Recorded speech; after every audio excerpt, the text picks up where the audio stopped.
Hello, everybody.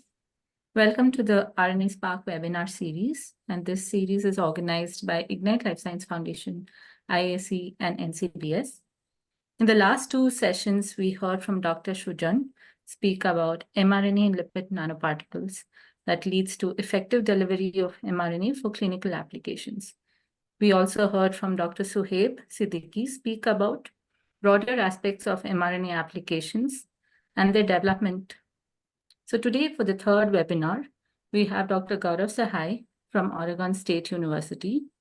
His lab largely works on novel nanotechnology-based platforms, including lipid-based nanosystems, basically for applications in cystic fibrosis, SARS-CoV-2, and retinal degeneration. He has received numerous awards and is a consultant for several biotech and venture capital firms. He's also a co-founder for two companies. And today, we will have Dr. Gaurav speak to us for 30 minutes on the dawning era of genomic medicines, strategies for non-viral vectors targeting organs beyond the liver. Post this, we will have a 30-minute discussion session with Dr. Siddharth and Dr. Mrinmoy from IAC to moderate the session. So without further ado, we will start with the session. So Dr. Gaurav, over to you. Thank you so much, Shweta, for the very kind introduction, also for inviting me to this webinar series. I think it's great to have more RNA-based webinars, and also a shout out to my good friend Sid. And I know it's pretty late for you guys, so hopefully it's worth your sort of time. This presentation is hopefully worth your time. So I'm a faculty in Portland, Oregon, and we've been working in this space for quite a while. And from the beginning, working in the space of making lipid nanoparticles that can deliver beyond the liver. I am a co-founder of a bunch of companies, as well as SAV member of a bunch of companies as well. This has been a revolution from the genesis of where RNA began. And then when it really caught wind was 2010, when a bunch of companies like BioNTech and Moderna came out of the weeds, and in 2013, raised a lot of money. But then it was quite a while. The field was still maturing. That Corona pandemic happened. And then these companies, which we also used to work with very closely, were in the New York Times main pages. And finally, we had this valuable vaccine and also the Nobel Prize that went to Katie Carico and Drew Weissman in 2023. And I think I don't have to tell this to this crowd, but RNA's main attraction has been that it doesn't need to go inside the nucleus. Once it reaches the cytosol, it can produce a lot of different variations of proteins. And the field had largely focused on rare diseases, but in 2016 or 2015, Gates Foundation and others started to push for infectious diseases, DARPA, NIAID, and slowly Moderna also started to put a lot of effort there. A lot of other companies were doing for chikungunya. So it's not as if the pandemic came and we just came up with this technology. It was already in the making towards the clinical trials. And the idea was that since it's highly efficient, rapid, and transient, for a vaccine, it makes great sense. But for therapy where you need long-term expression of these genes, this is still a challenge. And I think if we can resolve this challenge, then that would have a major impact. The other big challenge is delivery. This is a negatively charged molecule, does not, basically cannot be gets degraded very easily. So it's highly susceptible to degradation. So while RNA as a platform, is a great technology, but there is also this other great sort of platform that also came into the emergence, around 40 years. So it's not as if lipid nanoparticles were just, it just came out of nowhere. People were trying to make cationic lipids as early as 1990s. People injected RNA, figured out that there was toxicity associated with cationic lipids, and people, Peter Cullis and others, which are positively charged in uh, uh, slightly low pH, but are neutral in the neutral pH of the body. So they are not positively charged when the blood, when they are like injected inside the body. So as you can see, people slowly figured out like, can we add pegs? When do they dissociate? They term these as stable, so we keep on changing the name of these guys. They were even called SNALPs at a certain point. Stable nucleic acid platforms. In 2012, there were sRNAs delivered, and we had the first application of a lipid nanoparticle delivered sRNA. And now we have these vaccines, but there are also clinical trials that are happening. There is a clinical trial by Intellia, which is trying to give CRISPR-Cas9 based systems. So you give Cas9 mRNA so that it's the nucleus is transiently expressed. If you give it with an AAV, then it just keeps on expressing, and you don't want DNA cutting all the time. So Intellia is doing a trial. There are several other trials, like Verve Therapeutics is trying to knock down PCSK9. So we'll see more products that come out of lipid nanoparticles as a platform. And like I said, like this has not just come out of the blue. This is the first paper by Phil Felsner, which basically suggested DOTMA as one of the key components. But like I said, there had toxicity issues with it. So people started to modify it and came up with these ionizable lipids. We have tried to understand trafficking of these particles as well. And as you can see here, even in early 90s, they saw that a lot of these particles basically get inside the cells, but they're stuck in endolysosomal system. And I just want to share this paper that was by Helmut Ringstorff. This was a review paper that basically for the field of drug delivery, especially polymer-based, seems like a very futuristic viewpoint. If you read this, it's a very dense review, and you'll find that he also had made a picture of like how some of these particles will be going in, and sometimes they can be also piggybacked, and we now know that lipid nanoparticles can piggyback on serum proteins like ApoE. So what this is showing is that the field definitely has done a lot of different things. New things have come up, but the basis of this started 40 years ago, especially students in in this webinar. I just wanted them to know, some sort of a history. For example, nowadays people use dope in their cationic lipids, and they think like, oh, we found something new. This was Li Huang's paper where he added dope and saw that, it increases sort of endosomal escape and gene transfer. So a lot has been done in the field. But with time, we have started to understand the properties of the cationic or ionizable lipid. It does have a hit group. This gives it either a permanently cationic charge, or it gives that phenomena of ionizability, right? So it's low pH, endosomal pH, or if you want to encapsulate the RNA, you prepare your RNA at lower pH so that it then interacts with the lipid nanoparticles. There are linkers in here that gives biodegradability.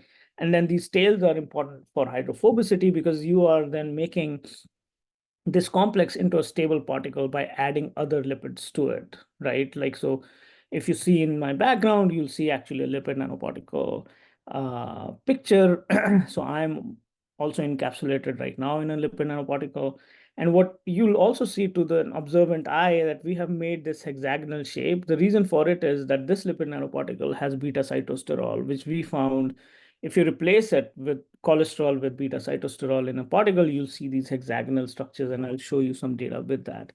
But what this does is it helps you to protect. You can put large cargo, which AAVs cannot. So things like prime editors, you can put those. These are biodegradable, redosable, modular, and scalable to the level that you can now give people for the rest of their life these lipids. So this is one component, and this is where patent fights generally happen, because this component gives encapsulation, but also helps in the release and endosomal escape of the materials. But with time, we figured out what ratios to use. So you use PEG lipids, helper lipids, cholesterol, and you do it at a low pH. You mix the RNA solution, lipid and ethanol. You use a microfluidic system, and basically you get assembly of these lipid nanoparticles with the complex inside. And we still have struggled to understand exactly where these lipids are, but there are now some papers that have come out, a lot of work by AstraZeneca on this. So if you then incubate these on cells, they interact, they go inside, they start to break apart, and then the ionizable lipid becomes positively charged, interacts with this negatively charged endosomal membrane that then forms something called a hexagonal phase, which helps in the release of the RNA and then translation. So in our lab, we have also created a lot of different libraries. I'll talk about a few. Few are like, we can make thousands of these. And then we have some polymer-based materials as well. And like I said, the one thing which people think is that these lipids are just for encapsulation. That's not true. Where the most happens is when the lipid actually has to take the RNA, get inside a particular cell, maybe of the liver, dissociate very quickly, and then in that meantime has to release the cargo. So what the pictures that you see here is basically a cell line which has galectin 8, which is a cytosolic protein. So you see this in the left. When you add a lipid nanoparticle, it's not labeled, but that cytosolic GFP galectin now starts to bind to endosomal membranes that are getting broken up. Now, if you had cytosterol in the mix of rather than cholesterol containing lipid nanoparticle, you see a major improvement, and we think this is because of this hexagonal shape this kind of lipid nanoparticle has, and that leads to a very high 10-fold improvement in transfection. So if you compare to cholesterol, some of these analogs have a higher sort of escape. And we have published a lot of different publications showing these effects. But where the field is going is, can we deliver beyond the liver or the muscle, especially like not all over the muscle, but where you inject using intramuscular injection for immune response? So the idea is you can do that through two ways. One, can you deliver locally? And I'll show you two examples, one in the eye and the one in the lung that we are trying to do. We also have now data for the brain, again, through local. And but the holy grail is if you can make a material that after an IV infusion can go inside and transfect different sort of cell types, can cross the blood-brain barrier. And some people want to even go next, like, if you can give a subcutaneous injection and these guys go to different places, that would be transformational for the field. But currently, we are limited to the liver after an IV injection. And there is some data by, Dan Siegert's lab where they are showing lung transfection. But again, immunogenicity of these materials can be also an issue. So this is a paper that we published in Nature Nano last year. And this basically suggests what are the different areas. So again, for the students in this field, this is like, just the beginning. We have just uncovered some things. There are so many different targets, so many different organs, and that's, I think, where a lot of the impact for the field would lie. So one area that we have worked on is the eye. And so this is me now shifting gears. And, after this sort of like a background, one area that, we think we can have an impact is, eye, because it's contained, the immune response in it is thought to be limited, even though there is. And there are different diseases of the eye. So we have today I'll show you back of the eye, but we have recently started to work on the front of the eye as well for, diseases that affect the front. But in the back of the eye, most of the diseases are based on like retinal degeneration. Retina is composed of all these different cell types. So there are neuronal cells, multi-layered neuronal cells. And then there is the epithelial cells. So these epithelial cells are sort of supporting the photoreceptors, which you can see the arrow that I'm showing here. And these outer segments of these photoreceptors are interdigitated with RPE, so the retinal pigmented epithelium cells. So every day when we wake up, these outer segments are basically lost and they are eaten up by the RPE and then they are replaced. So if there are mutations in the RPE or photoreceptors, basically the light that is coming through, when it hits the photoreceptors, it's converted into an electric signal that becomes an image in the brain. So if you have mutations here and they start to die, you start to lose your eyesight, and that leads to inherited retinal diseases. So if you can see a picture here, the green is the rod and cone cells. These are the different layers of the retina. If you have mutations, then basically you see death of rods and cones, and slowly, people start to lose their peripheral vision, then the central vision is also lost. And there are a lot of different mutations here. There are 300 different kinds of mutations in the eye. Some of them are more common than others. For example, like this USH is much more common than some of these other mutations.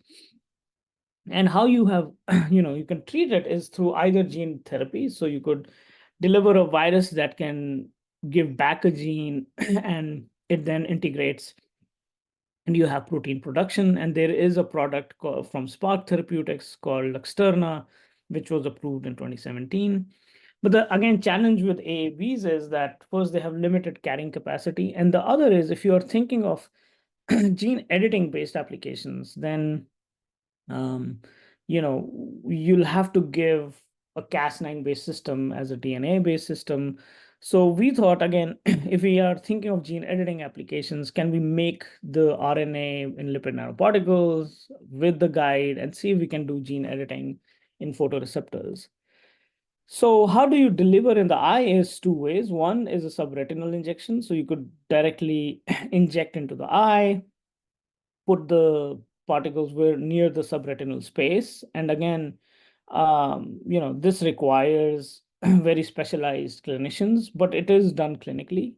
The other is intravitreal injection. And again, these look crazy things to do, but intravitreal injections are done for long, especially for macular degeneration, where things like antibodies for VEGF are delivered like monthly. So it's much more easier to do. But the challenge is that lipid nanoparticles, if you inject intravitreally, they just get stuck here. So they don't cross these different membranes. So this is an example here where we have taken a lipid nanoparticle and we have introduced a Cre messenger RNA, encapsulated that. And then when you inject these mice, these are called AI9 mice, there is, it basically edits out the LOXP sites and you can see TD tomato expression. So this is an eye that was injected subretinally. You could just use a fundus imaging. So in vivo, while the animal is alive, you can take a picture and see that there is expression of TD tomato in the back of the eye. Then you cut the section and you find that most of the expression with lipid nanoparticles is limited to retinal pigmented epithelium, which is called the liver of the eye, because it's very phagocytic. What we want is expression in the photoreceptors, and that has taken us a very long sort of time. And what we identified, and a postdoc in my lab identified, is if he takes the lipid nanoparticles and then modifies their surface by just changing PEG. So the PEG lipid is around 1.5%. So he basically modified and started to use 0.3% of PEG that had either a carboxylate with it or an amine on it. So then you can create particles that are either positively charged and negatively charged and neutral charge just by changing the amount of like PEG and introducing either a carboxylated or an amine based PEG and have charge differences. To cut a long story short, we found that if we took negatively charged particles, so if we had a carboxylated modified lipid nanoparticle, you start to see expression not just in the RPE, but also in the photoreceptors of the eye. And as you can see here, this is a better image. Here you see again photoreceptors sort of light up.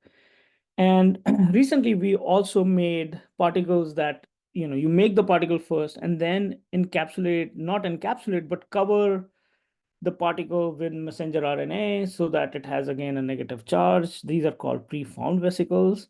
And again, what you find is that if you then transfect, in this case, organoids, because some of these mutations are not happening, in sample, like there's no model, animal model available. So we started to work with human patient pluripotent stem cells that were converted into retinal organoids. And we start to see that, lo and behold, we see transfection in the RPE and the photoreceptors. Next slide can be a little graphic. So if you don't want to see it, you can, for a while not see the slides. But we have done this injections of these kind of lipid nanoparticles in a non-human primate eye. And now I'm moving to the next slide, so you can bring your eyes back. And as you can see, we see a really good transfection in the photoreceptor. So this green here is showing photoreceptor sort of transfection in the non-human primate eyes. But we always find that there is some immunogenicity because the lipids that we were using were basically screened for the liver. And what we find is, so we've published this in PNAS recently, where we modified, we've generated an ionizable lipid using newer chemistry, where we can make this modular thiophene core. And through this core, you can put different lipid tails on it. You can put different ionizable head groups on it. And it's a much more rationally sort of designed material. And again, in a non-human primate, when we inject, you see this GFP sort of transfection in NHPs as well. And this is just to show that this was one of our finest. So once we saw this kind of expression, and the clinician who actually works with me, who has done clinical trials for Editas, got very excited, and we started a company called Enterex, where we are trying to deliver these gene editors or gene editing technology to the back of the eye. And like I said, this was all RNA based, but we can actually have gene editing. So you can put a CRISPR-Cas9 based system where the Cas9 RNA forms the protein, the guide binds to the Cas9 based system, goes in and then performs editing. And as you can see here, we can have some good editing in the eye. We've also started to screen a lot of particles, but it becomes really hard, right? Like you make one lipid nanoparticle, you put it through microfluidics, and then you test one animal. What we have been doing is making large library of these lipid nanoparticles, but they all contain an individual differentiated barcode. So you can, like, lipid nanoparticle 1 has one barcode, second has the second barcode, and then you can inject all of them together. So you can inject like maybe 100 particles in one animal, all containing different barcodes, take out different organs and, sort the cells and figure out where the delivery is happening inside the cells. We have done this with DNA-based barcodes. We have done this with mRNA-based barcodes. And this is just showing even in an organoid model where we made the particles, like, in this case, just 6, characterized them for size, zeta potential, added them on organoids, and then figured out, so you can add all these 6 particles together. So this is like one organoid, second organoid, third organoid, and you basically can figure out which particle is ending up in which, how much delivery can happen and which one particle is the best one to deliver some of these cargoes. We have done this with prime editing as well. So we have recently, prime editing is even much more harder because prime editor is pretty long. And again, I don't have the time to go into the details of prime editing, but in this case, what can happen is you can, with general prime editing, you can just like edit out the genes. But with prime editing, you can selectively replace some of the bad deletions or substitutions that have happened in a gene. And so in this case, we found that we can now, in fact, do some prime editing in the eye as well. And finally, because I'm lacking in time and I do want to have more discussion, I'll go much more quickly in this. We have newer ways to deliver it to the lung. Inhalation is one, and IV route is one. And we have a new lipid library, but we've recently also put this paper in bioarchives where we think, polymer-based systems should also not be underestimated. So with a a friend of mine, Robert Luxenhofer in Helsinki, we came up with this idea of basically using polyethylenamine, which has been used before, but utilize this newer chemistry called UGI reaction, which basically can allow you to form these PEI molecules through reduction of polyoxazolines and adding these systems. And it's a one-pot system. So you just basically do, you add all these things, you put them at 50 degrees in ethanol, and lo and behold, you get a polymer-based system that is modified in nature. So in this case, what we have done is we have modified some of these units using lipids as well. So you take different forms of PEI, different lengths of PEI. You have aldehydes, isocyanides, and carboxylic acids. And what this allows you to do is you can basically, if you have 10 different components, you have 4 components, you can make 10,000 different hybrids. So you've done the same with, cationic lipids, but this is with like a polymer-based lipid as well. So Xenia, a postdoc of mine, she basically figured out that, after a lot of going back and forth, testing these particles, whether they can cause endosomal escape, figured out that there was a lipid that was causing a massive endosomal escape, but it was still not functional. And we figured out that this was because of the size of the material. So we decreased the size of the material. And again, this is the PEI chain. And again, using the UGI polymerization, we have modified it, modified different amines, and the amount of modifications can also be different. And in this case, the modification actually is with a lipid. So there is a lipid tail here. We complex this RNA. We again, formulation is another challenge, right? So because if you just make a polyplex, it doesn't work that well. But with these systems, we have found a different sort of formulation parameter to make these kind of lipid nanoparticle polymer hybrids. You then inject them and you find like a really very high level of transfection into the lung. It outperforms what is out there. It basically transfects endothelial cells and immune cells. And with some cancer specialists next to us, as a sort of, early experiment, I suggested, is there something we could do with cancer? And what they suggested was that this IL-12 mRNA, which basically can activate immune cells, might be a great, first sort of model for us to test. So we took this lipid that we had mined for and encapsulated IL-12 mRNA, which is a secreted protein, injected first cancer cells in an animal model, then did 2 injections of the lipid nanoparticle containing IL-12 and looked for survival studies. There was nothing, we were not adding any PD-L1 inhibitors and things like that. This was just cytokine-based activation, because that has also shown to, work as well. But it's super toxic because things go to the liver. So when we injected IL-12, again, the person who was working with us initially, the clinician, was skeptical, but when he saw this data in his own hands, because these guys performed these experiments, they found like a huge amount of IL-12 that gets made, and that translates to the probability of survival. And again, we can improve this if we start combining it with some other therapies, but this gives us a rapid way of understanding. We have done some gene editing. So, we've edited out, again, PD-1, which is a brake for T cells. So if you want to activate T cells, people have used, and have won Nobel Prizes to, use PD-1 as like a target with antibodies. So in our case, we wanted to edit out PD-1. And again, we were able to inject CRISPR-Cas9 based system. And as you can find here, that we do see immune cells get edited out after given the system. We also work with CF in the lung. It's a ion channel based disease, and it's a larger protein. So can we deliver CFTR mRNA? And as you can see here, we can very clearly deliver it. And if you do a nasal sort of installation of these particles to just functionally see if the chloride channel is functional, which is, this example here, this is before treatment, this is after treatment, you start to see CF function.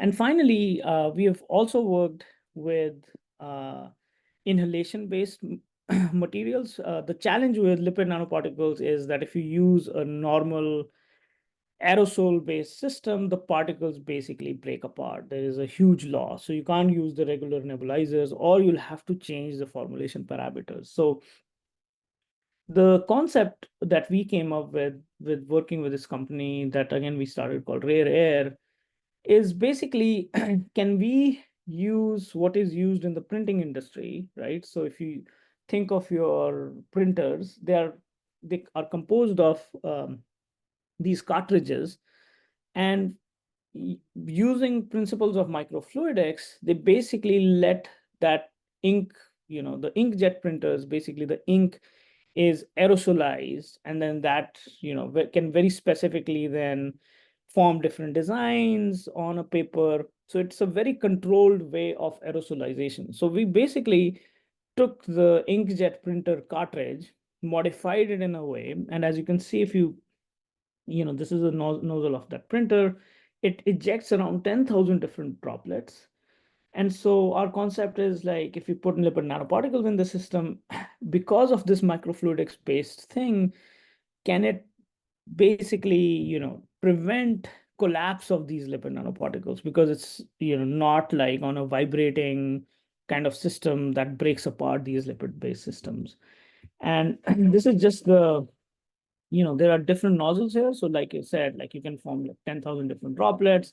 You can even put different kinds of these formats. So you can put lipids on one, and you can put the drugs or some other like muco-penetrating drugs on the other aspects of this cartridge, and have an effect. And as you can see, you see a very good gene expression with these base systems as well. Finally, what my lab is currently doing is we are using high throughput systems. So now we have the capability of making these particles in a high throughput way. We then inject them, using barcode based system, and now, using other tools and generating like really robust data, we can even, integrate it with some of the AI platforms. We are trying to evolve these particles. Like, usually with the AAVs, they can transfect, in a mouse model. The problem with them is as soon as you take them in NHPs or beyond in humans, there is an immune response, and you can just give them once. Like there is no repeat here. Can we do directed evolution of nanoparticle formulations? So, that's what we are focusing now on. Hopefully, we are getting funded to screen and do a lot of this stuff where this kind of evolution might help us break different barriers and go to different cell types after IV injections to these organs. We do have the capability now to scale these. We got some of these instruments that will help us scale up once we've identified the materials at a GMP scale, and then conduct clinical trials with different places, especially hospitals. So this work is done through numerous members of my lab who have just helped me a lot, bringing new technologies out. My collaborators, we are studying more fundamental things like endosomal escape in vivo. I think I'm very excited about some of the other new platforms. Also funding through NIH, the Cystic Fibrosis Foundation has been great, and also from a lot of biotech partners as well. This is just my lab, and also hopefully this is my daughter, who I also always put in because I'm trying to recruit her as well. And finally, we do have multiple openings. I am looking for especially organic chemists. So we've had some great organic chemists, but people get great jobs nowadays. So we are open for people who know medicinal chemistry and things like that to expand our lipids. Of course, always looking for formulation biologists, formulation scientists, molecular biologists, but heavily right now I'm open to find some really good chemists who can come and join our lab as a postdoc. So with that, I'm sorry I'm above maybe a few minutes and I rushed through some of the slides, but I just wanted to give you a taste of what kind of different things we are doing in the lab. And with that, I'll open for questions. Thank you, Gaurav. That was fantastic. Ashwita, I guess we'll go first with questions from the audience. Yeah, so if the audience has any questions, please drop them in the Q&A box. In the Hey, meantime, can I ask a question right away? please go Gaurav? ahead. Gaurav, this is Swami from Ignite. So the question is, given the number of LNPs being developed and the novelty of some of these, how does the US FDA regulate them?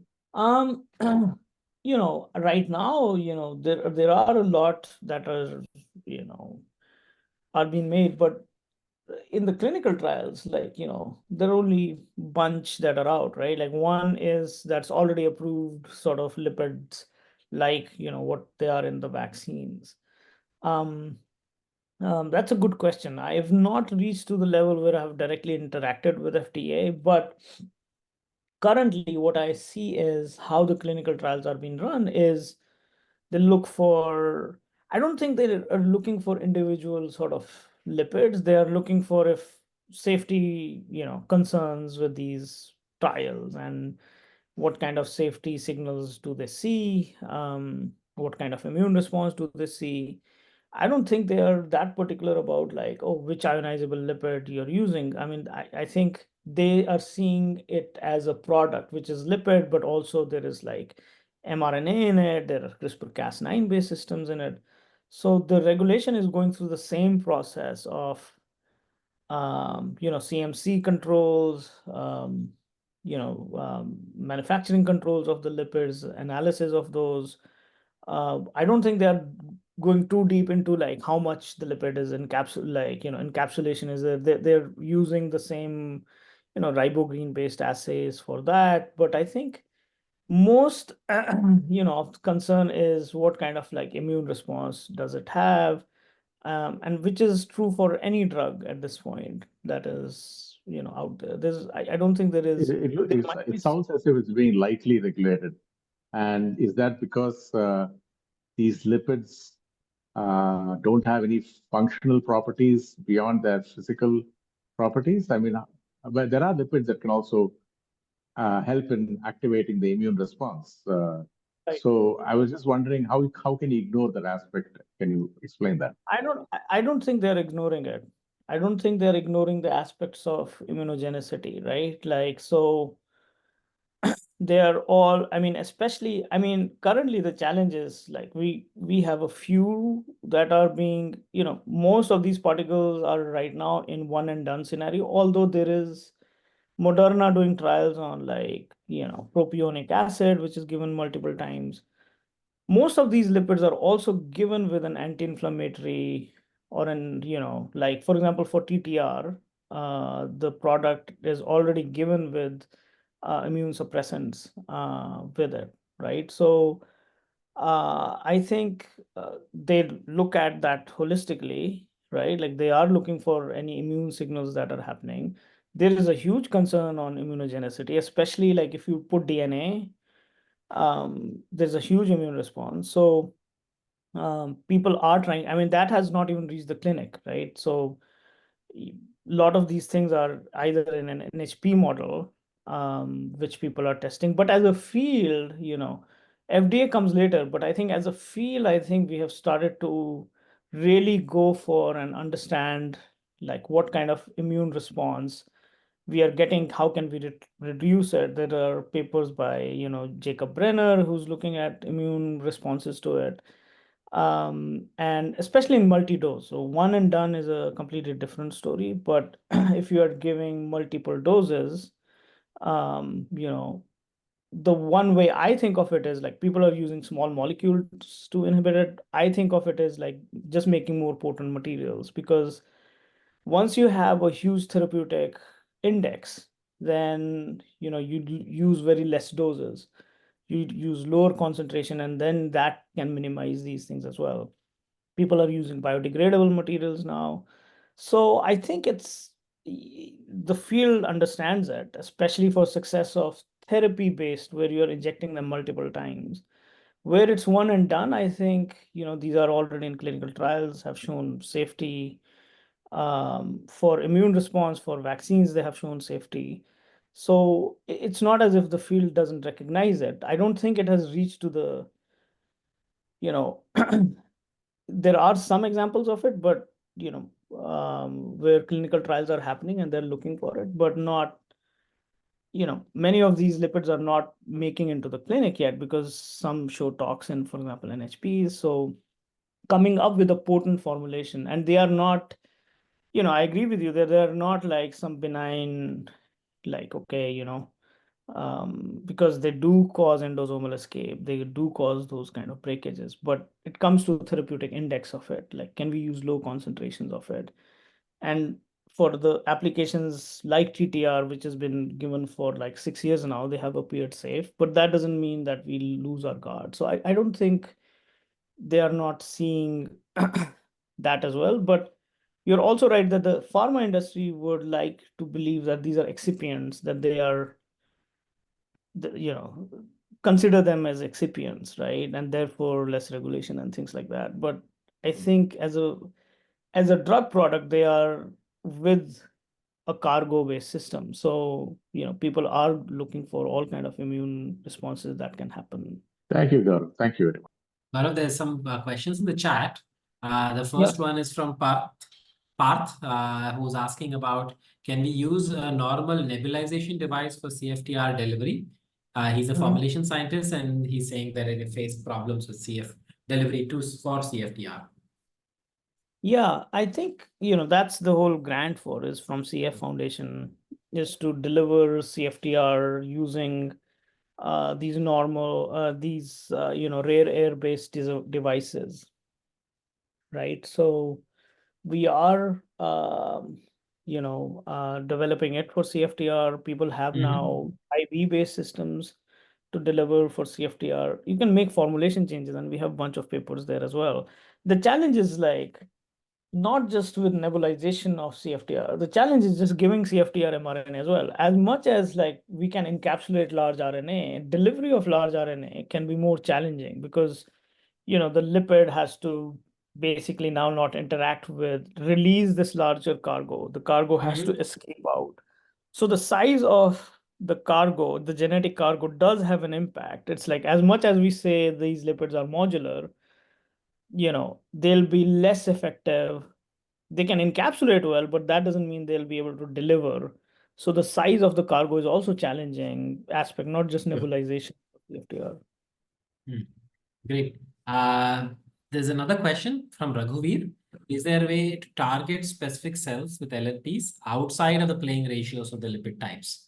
And this has been another question. How do you really generally target? I know liver has been a target for a lot of different things, but there are different cells in the liver. How do you really choose to target one over another? Those are the kind of questions they're asking. So there are two, areas that we can target right now, maybe three. One, liver, because of ApoE, right? You inject something, there is serum ApoE. The second is if you have some positive charge to your particle, which again is a challenge, not in a mouse model, but in a non-human primate, it's, it has tox issues, right? That's why ionizable lipid. Yeah. But if you add those positively charges moieties, then what happens is that binds to things like vitronectin. And like even with our polymer-based lipids, you saw something in the lung. And I think all charged molecules are, basically being taken up by the lung. So that's the other one, right? Introducing charge. Then there are some new papers on like, using some antibodies that, for example, can go to B and T cells. There is a huge interest in the field to hit hematopoietic stem cells in the bone marrow. There was some papers that you can modify the lipids. The challenge still is targeting, right? Like if you could put a targeting ligand and make it work, but there the challenge is like, you can't make one particle, put one targeting ligand and it works. So you have to come up with a high throughput way to do it. So I think the future generation would be still putting some of these targeting ligands, but then with the capacity to do it in a high throughput way, right? Rather than doing one by one as the field has done.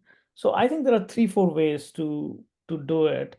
There are also people modifying the lipids based on like, okay, you want to go to the brain, you have some, like for example, Xiaobing has some paper on some neurotransmitters and he modifies that to make a lipid. So there are ways to do it, but most of where I'm seeing is these kind of innovations, after 2020, it's not as if we suddenly became super innovative and are hitting everything. I think most of the time what is happening is people are coming in the field, but they are regurgitating things that have been shown for 20 years, right? There are only Yeah. few that are actually like changing, something new Okay. is being contributed to the field at this point. Okay, thank you. That's great. There's one anonymous attendee who asked about potentially using organoids for testing mRNA delivery compared to animal models. Have you worked on that? Is there any literature that would suggest they may be Yeah. useful? Yeah, so we have a paper on, organoids using retinal organoids. The Okay. reason is, so we've done that for organoids because the reason for that is because some of these mutations, especially in the eye, there is no good animal model for it, right? Okay. So if you want to test your particle, but also the gene editor, and then like first you do it in an animal, and then, well, there are two components here. There's the lipid component, but then there is the RNA component. So you Yeah. have to modify the guide RNAs, and do all that kind of stuff, like we used to do for siRNA. So then to do those kind of screenings, I think it's a very useful tool because you take the cells from human patients and now you have converted them and you're Yeah. measuring the phenotype. So I think it's a very useful tool, whether though the delivery is translative, right? Like what we see in organoids will translate into other animals, it's still up in the air. But we do find in the eye, especially, it has been very useful to us. Okay. Yeah. Thank you. Another question from Gaurav, which is following up on the nebulization device. So what are the size of the droplets that are formed using the nebulization device that you use, and how deep in the lungs do they eventually reach? That's a great question. So, with this kind of like inkjet kind of thing, we can really control the size. And I don't have that. We're working very closely with a chemical engineer, and he usually answers that in a better fashion than me. But we can make from 1 micron to 5 micron. Wow. And Okay. depending on the droplet size, you can, on the aerodynamics of things, you can place it like we can reach to the alveoli, you can, place it to the earth, like, upper airways based on the size of, I don't want to say anything like on particular sizes where what reaches, even though I think we have some data there. It's just that I don't exactly recall which one, is it the larger one that basically sticks up and the smaller ones that go in? So but that's a good question. But you can regulate that with some of these new microfluidic based sort of devices. And we do see that the other challenge is whatever I'm showing you is in mouse models, which have a different, airway. And what we find is that when we use them in non-human primates, and this company has that data there, it is much more different, right? Even in the eye, right? Like if you do injections in a mouse model where you can just inject 1 microliter in the back of the eye versus where you can inject 100 microliters of a bleb in a non-human primate, you see biodistribution changes. Yeah. Because the dose, the kinetics, the absorption, all changes there. So as much as, I mean, it's difficult for everyone like to work on NHPs, unfortunately, right? Like it's just like we can't do, I mean, it's good that we have cell lines, we can test those. But those are the challenges. I think, how do we do this in relevant animal models is a challenge for us. Academics is even more difficult. Industry, it's also finds difficulty finding NHP models. Of course. There's another question from Betsy Reshma. What are your thoughts on EVLPs? Sorry, I've not heard of that. For RNP delivery, would it be more robust for delivery? What would you suggest? So, I think she means viral-like particles. Okay. Now you are not delivering mRNA, but like you make these, and I think David Liu has a paper on it where, you use these viral-like particles and rather than RNA-based system, you're giving a protein. So you're encapsulating Cas9, ribonucleic protein with the guide mixed with it. So several people are trying to do that, so I think I am very pro for coming up with different platforms and not hyping just LNPs, even though we have been working on it a lot, but I don't want it to be overhyped. And then if we don't perform that well, they're like, oh, they don't really work. But there are challenges, right? Like, again, protein delivery is not that trivial. It has been seen again and again with some of these, and that's why mRNA as a vaccine went well. There are companies that are doing it. There is a company called Envelope, which David Liu started.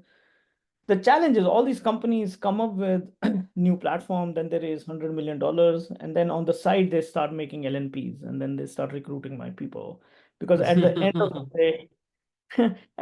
the day, these are the things that are actually working.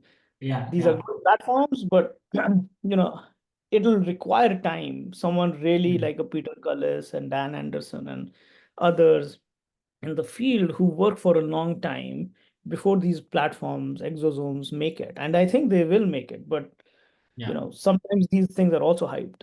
That's questions from my side. Shweta, do you have questions from your side? Yeah, just a few. I think Gaurav touched upon RNA and CRISPR-Cas systems and using LNPs for delivery. So what about other things like small molecules or antibodies using LNP? How easy or difficult would that be?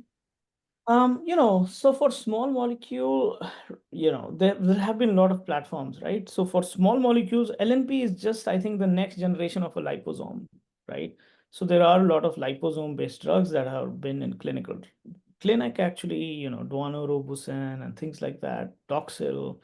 So I would go with those, and then it depends on whether they are hydrophilic, then sure, a liposome. If they're hydrophobic, I'll go with a polymer-based system. So we have a lot of platforms. I think I'm also seeing nowadays that people have started to take the LNP and started to use it for the things that it was not made for. It was not made for a small molecule, right? Like, this is a cationic lipid made for Cas9 RNA, a protein. It might work because it's negatively charged, right? But putting a protein in lipid nanoparticles has also not been easy, even though I think Nirain Murthy recently has some papers in.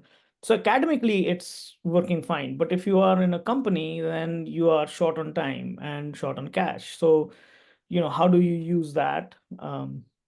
Is a question. So for small molecules, I would go with those platforms, like not really LNP, but it's a liposome family. The other was for antibodies, and again, I see papers there as well. There are some paper that I was reviewing recently, and I think if there is a need for the platform, sure. Like, it's only that if like, not because there is hype, let's use LNPs for everything.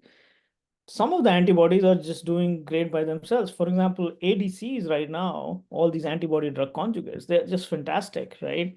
Their selectivity is fantastic, but they have taken 20, 30 years to develop it. You don't need an LNP for it, right?